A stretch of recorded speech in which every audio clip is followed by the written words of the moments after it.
candles before Shabbat, before every holiday. In the temple, candles were lit daily. We never turned this ritual into a public demonstration like tonight. So why do we make such a big deal out of Hanukkah? The Shabbat candles are lit before sunset, and the flames of the temple were lit during the day and intended to last through the night. The underlying concept was to draw upon the existing light of the day and usher the brightness into the darker moments. That makes sense. Bring the light into the darkness to gain clarity. But on Hanukkah, we follow a very different path.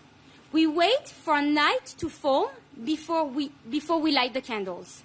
We do not leverage the day's light to combat dark. Instead, we light the Hanukkah candles when it is pitch dark. And in doing so, we transform the darkness into light. How is it possible, when there seems to be no external source of light, to actually transform darkness into light? It made sense when we had daylight and brought it into the dark, but dark from light, how does it work? On Hanukkah, we come to the profound realization that, ladies and gentlemen, the light is not outside. It is you. You are a source of light.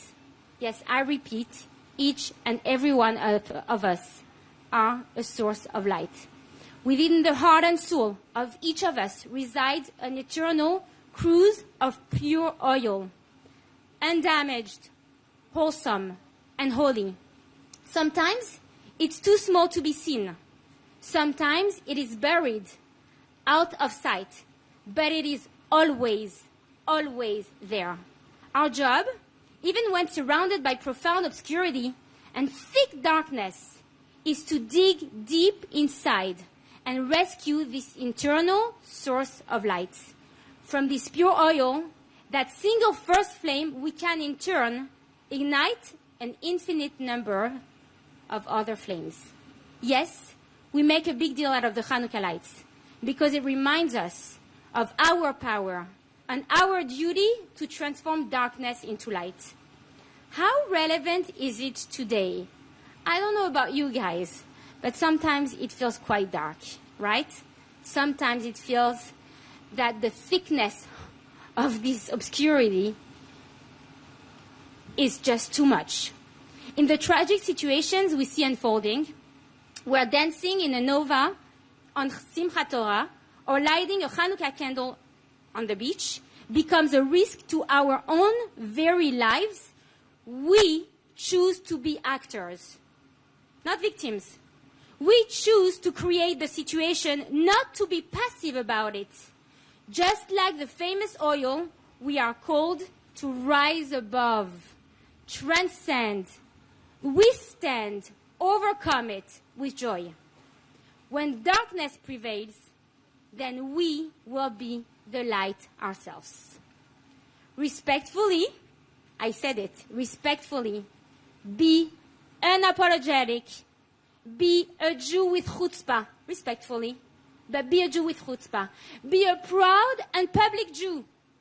Embrace your singularity, honor your difference, celebrate your Jewishness with joy, educate your children to cherish their Jewish identity, and never forget, contribute to the rest of humanity always, and be the light so that darkness could vanish. Thank you.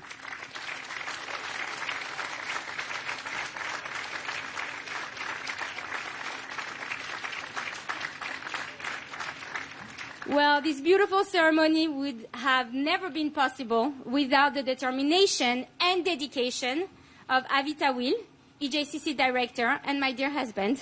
Thank you for your efforts. The floor is yours.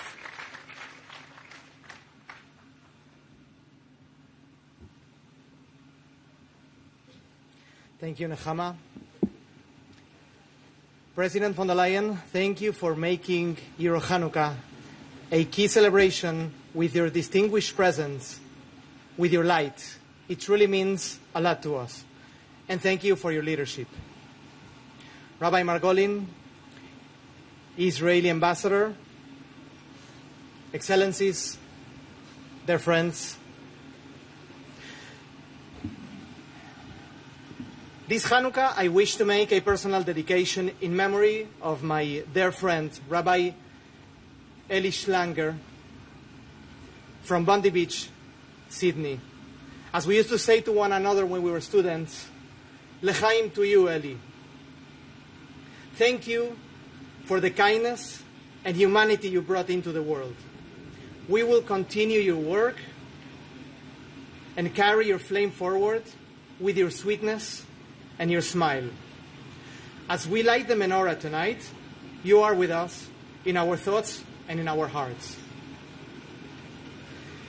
Hanukkah tells the story of those who were me'atim v'chalashim, a people small in number and vulnerable, yet brave and resolute. Against forces far greater than themselves, they stood for their identity and their freedom. Hanukkah teaches that history is not shaped only by numbers or power, but by conviction, memory, and the courage to persist and celebrate life. This story is not only ancient, it is profoundly contemporary. For more than 2,000 years, Jews were a visible part of Europe's landscape. In Roman times, Jews formed nearly 5% of Rome, around 10% of major Greek cities, and up to 3% of Spain's population. On the eve of the Shoah, Europe was home to 9.5 million Jews, nearly 2% of its population, and far more in many of its greatest cities. After the Shoah, less than a third remained. Decade after decade, the numbers continue to fall. Today, Europe is home to roughly 1.3 million Jews, about 0.2% of its population.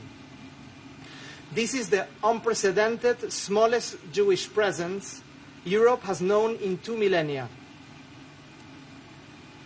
At the same time, what is growing sharply and visibly are anti-Semitic incidents across Europe. The flame must be protected and nurtured today more than ever. This reality obliges us to speak with clarity, but it does not define us. We are few, but we are present. We might be vulnerable, but we are resilient.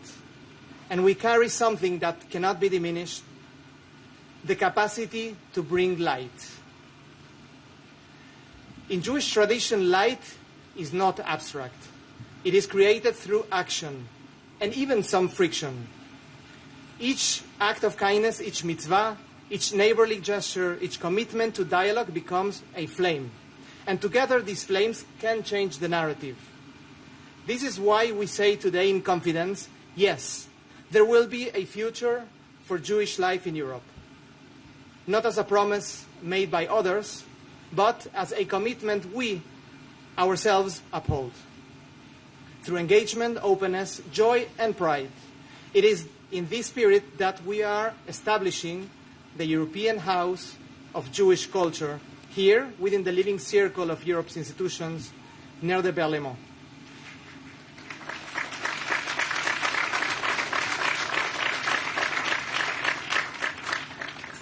Its purpose is not only to recall the past, but to make it present, to reflect 2,000 years of Jewish life woven into Europe's story, to be a place of learning and encounter, a house for dialogue, where neighbors become partners, and a home where the future is born.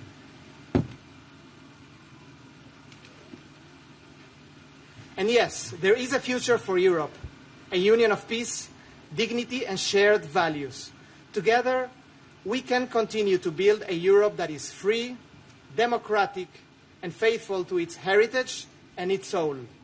A Europe where no one must hide who they are, and where Jewish life is visible, joyful, proud, and secure. Tonight, as we light these candles, we affirm a simple truth. There is darkness, and there is light, and light endures. Happy Hanukkah, and I wish you all a meaningful holiday season with your loved ones.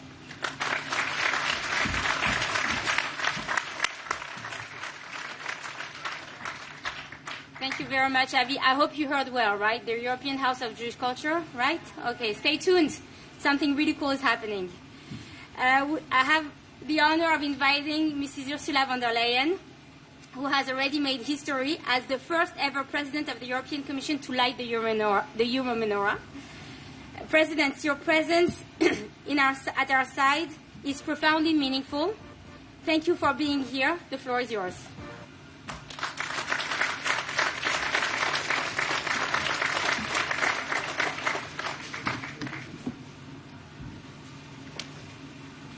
Thank you very much, dear Nehama.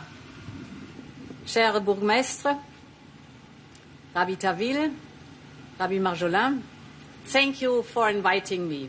I'm so honored to celebrate this holiday with you and light these candles. Hanukkah teaches us that a small light can push back a great deal of darkness. And this week, that lesson is sorely needed. I was devastated by the horrific shooting in Australia on Bondi Beach. It is simply heartbreaking. And as I light the Hanukkah this year, my thoughts are with the victims, their families, and their friends. May the memory of those who are lost be a blessing, and may these Hanukkah lights remind us of the strength, the resilience, and the courage of the Jewish community in Australia, in Brussels, and around the world. We share your grief and we stand with you. Tonight it is all the more important to celebrate this holiday joyfully and publicly. The best place for Hanukkah, I am told, is the window of a house in public sight. This is because the lights of Hanukkah are meant to be shared, to illuminate the streets and spaces around us. But today, too many Jews do not feel safe to light a Hanukkah in the window, or wear a kippah in public, or a Star of David around their necks. Many must walk past armed guards to attend the synagogue and worry about sending their children to school. The night around us has indeed grown dark. The old evil is once again rearing its head. There can be no place for the poison of anti-Semitism, especially in Europe.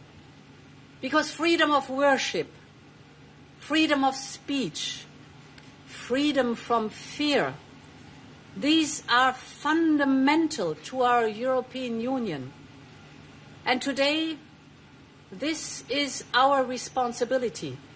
We must ensure that Hanukkah can shine from windows across the continent, just as this one shines in Brussels tonight. In times when Jewish life is so much under pressure, I welcome all the more the creation of the House of Jewish Life in the heart of the European Quarter, dear Nehama and dear Avi.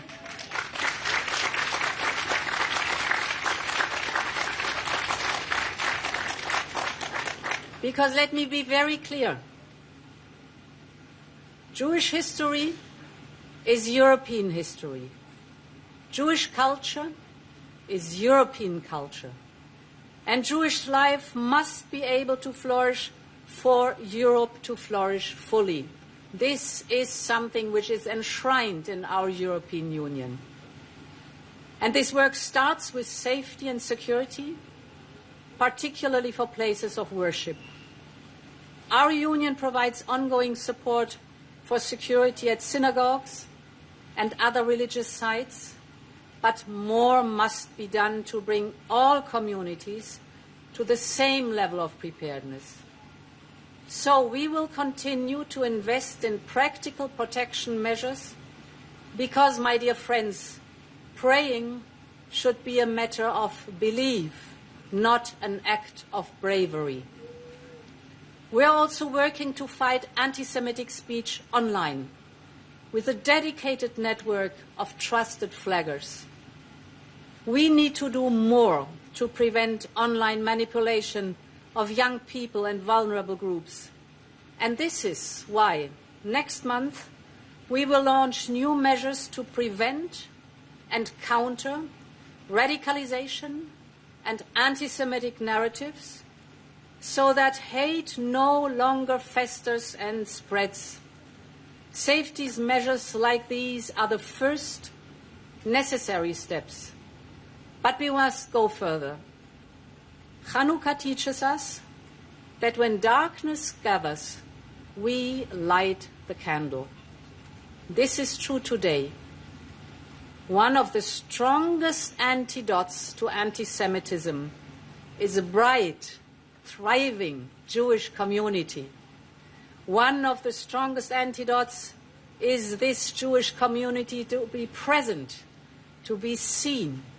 So in addition to these protective measures, our union is supporting Jewish history, Jewish culture, and education, and we are finding more opportunities to celebrate Jewish life in public.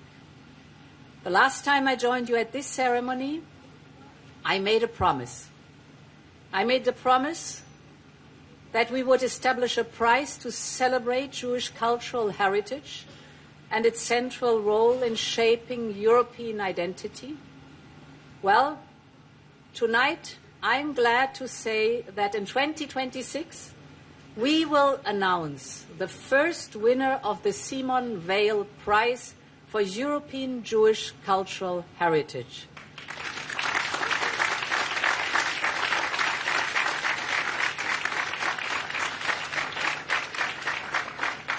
And it was Simone Weil herself who said, "Le judaïsme a pris plus de place pour les valeurs qu'il m'a apporté ces valeurs de tolérance, de liberté d'esprit, de démocratie, tolerance, freedom of mind, democracy. These are Jewish values. These are European values. And we will continue working to ensure they shape our public life." Dear friends, in a moment after we have lit the candles, we will hear music. For as much as this holiday honors perseverance and courage, it is also a celebration. Music, laughter, good food, and good friends. These are the brightest lights of the season, our candles against the dark. I wish the blessings of this holiday to all who celebrate. Thank you so much again, and Chag Sameach. It could be pronounced better. Chag Sameach. Chag Sameach. Chag Sameach.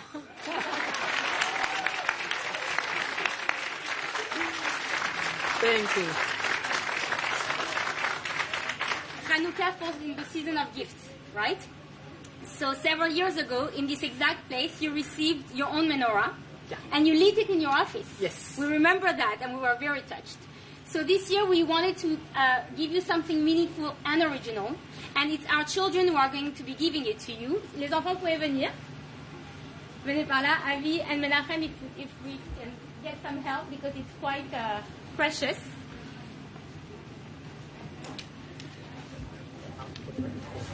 So, hey, hello, bonjour. Bonjour, bonjour. Attention, ne tombez pas. So you are receiving what we call, President, a dreidel. Okay? This is a dreidel. It's a crystal one. Yes. It's a crystal, beautiful dreidel. And as you could see, it has 4 faces. And this dreidel was is actually customary. You can see all the little children here have also their own little dreidels with their little candies inside. It is customary every Hanukkah to play with the dreidel. because back then in the days, during the time of Hanukkah, Jewish children were not allowed to study Torah.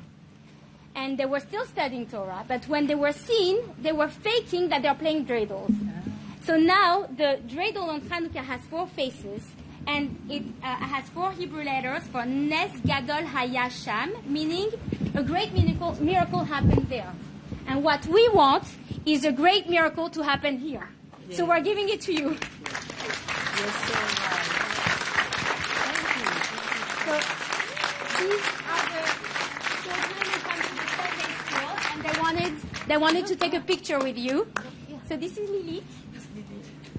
Bonjour Lilith. She wants a picture with the president. Venez les enfants. Barak, viens ici. Viens ici, chérie.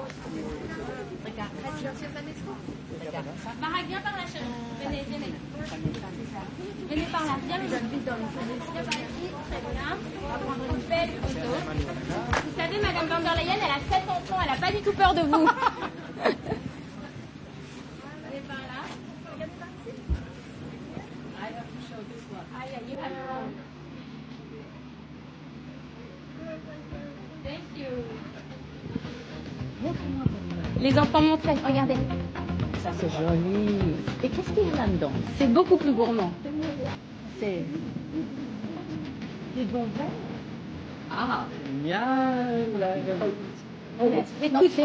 It's quite. I still want you to play with it, so we fix it a little, but we still.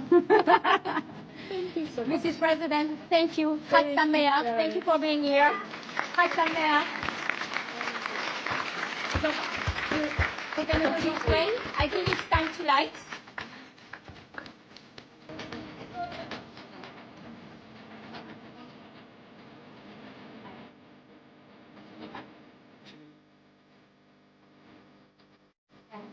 Yeah.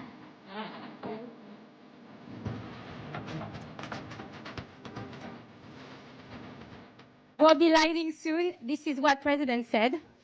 And we are going to be hearing right now from Rabbi Margolin, and after we're going to be hearing from our Burgmestre, Philippe Claus, and after that we'll be lighting. Menachem, please, the floor is yours.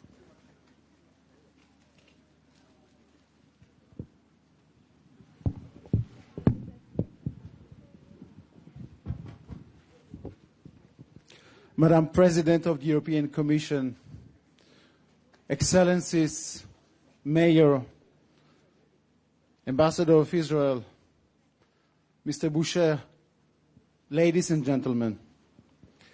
In 2023, Madam President, you stood here with us and you warned that an old evil is returning to Europe. Madam President, I say it with deep regret. That evil has exploded. It is here. We see it. We feel it. We live it. And on the first night of Hanukkah, it claimed 15 lives in Sydney. And since October the 7th, anti-Semitic hatred has taken Jewish lives across 5 continents. And yet, what do we hear in response? The same debate, the same sympathy, the same concern, or if I would like to be honest, many empty words. Ladies and gentlemen, we are tired of it. We are tired of being told the Jewish life in Europe requires more and more security. Not because security is unnecessary, but because it is necessary. This should not be normal. And this should not be what it means to be Jewish in Europe in 2025. So let me ask you a simple question. What kind of continent is this, where a community, thousands of years old, needs heavy security to celebrate a holiday? The fight against anti-Semitism, ladies and gentlemen, is not a favor to Jews. It is a test of Europe itself, of democracy, of freedom of religion, and of the safety of every minority. This is why we need action. not words. We need, as you rightly said, Madam President, binding European legislation against anti-Semitic incitements, including online. We need real enforcement at the EU and national level. And we need formal recognition of the Jewish people as a protected minority under EU and national law. It means that security that is planned, funded, and guaranteed by the states, not paid by the victims. It means our faith and practice are not attacked by law that dictate how we eat or whether we circumcise. It means schools teach about us, our roots, our values, our past, and our future. It means Jewish schools, culture centers, and museums are properly supported and funded. It means our heritage is not hidden behind fences and armed guards, but celebrated and cherished as part of Europe's story. It means the Jewish right to live and the Jewish way of life are no longer up for debate. This is not about privilege. It is about the survival of a people and the integrity of a continent. It is about saying clearly the Jewish right to live as Jews in Europe is not up for negotiation. Madam President, you understood this in 2023, and you understand it today. And we thank you for your leadership and for standing with us, even when it came at a cost. Let us craft a Europe where Jewish children do not have to hide their necklaces, where a kippah is not an act of courage. Friends, I see here the spirit of the Jewish people, shining as it always has. I see the hope and promise of Hanukkah in every single face. I see a people who will never surrender to darkness. We are people whose hearts, like those of the Maccabees, are filled with faith, conviction, and a commitment to a better tomorrow. This is who we are. We build, we shine, and our flame, no matter how small it is, will never be diminished. Thank you very much, and happy Hanukkah.